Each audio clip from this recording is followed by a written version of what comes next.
State-owned entity Kumul Petroleum Holdings Limited has future opportunities through liquefied natural gas developments in the country. Kumul Petroleum Holdings Managing Director Wapu Sonk revealed this when speaking at the Mining and Petroleum Conference today.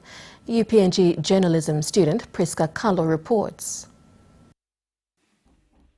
Speaking at the conference today, Mr. Sonk outlined the history of PNG LNG and other gas development that is of relevance to the future opportunities of Kumul Petroleum and the country as a whole.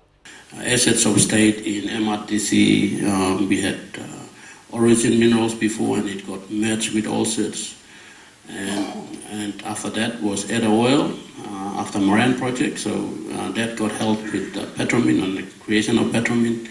So we had a history of state assets sitting in different places and different agencies. Mr. Sonk also highlighted the key changes to legislation that would give effect to the entity where everything must console to it. The legislation itself and the mandate that it gives to Kumul Petroleum and the role that we play, and some of the new projects that we have been working on since our re-establishment in 2013.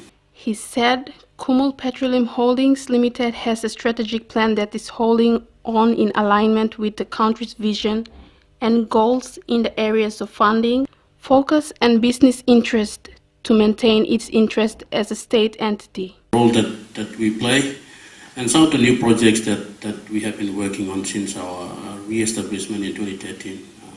Priska Kalo, NBC National News, Port Moresby.